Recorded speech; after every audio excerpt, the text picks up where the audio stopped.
Hello guys, मैं आपकी राधिका। हमारे यूट्यूब चैनल पे आपका स्वागत है। आप लोगों के लिए एक प्यारा प्यारा सा ननद का, भाभी का, भैया का, तीनों का गीत है। बहुत ही सुंदर गीत है। आप लोग सुनिए, आनंद लीजिए और चैनल को प्लीज़ प्यार दुलार बनाए रखिए। सब्सक्राइब, शेयर, लाइक, कमेंट करते रहिए। मीठे मीठे कमेंट पढ़ के आपके बहुत अच्छे लगते हैं, तो आप लोग चैनल पर बने रहिए और सपोर्ट करिए और गीत का आनंद लेते रहिए। मेरठ में लागल बजरिया बजरिया, पियवा जायऊ हो, पियवा हम के ले आयो चुनरिया, ननद के लुगरिया, ननद के लुगरिया हो, पियवा हम के ले आयो चुनरिया, ननद के लुगरिया, ननद के लुगरिया हो।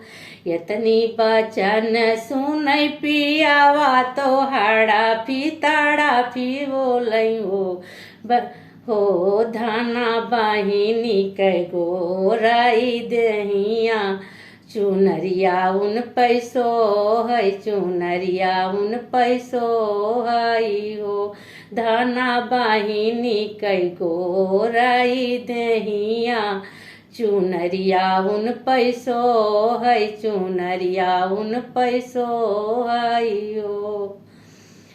मेरठ में लागल बजरिया बजरिया, पियवा जायऊ हो, पियवा हम के ले आयो चुनरिया, ननद के लुगरिया हो।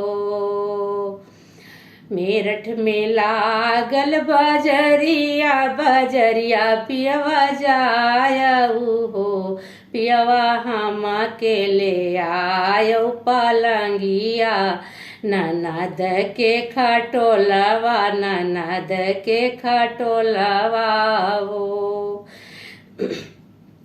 यतनी बचन सुनै पियवा, हड़ा फिताड़ा फी बोलै हो, धाना बहिनी कै लंबी लंबी केसिया, पलंगिया उन पैसो है, पलंगिया उन पैसो है हो, धाना बहिनी कै लंबी लंबी केसिया, पलंगिया उन पैसो है, पलंगिया उन पैसो है हो।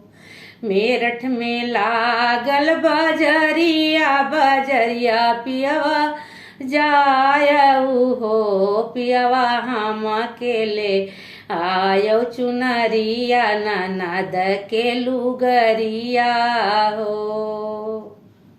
कमेंट करके बताइएगा कैसा लगा आपको।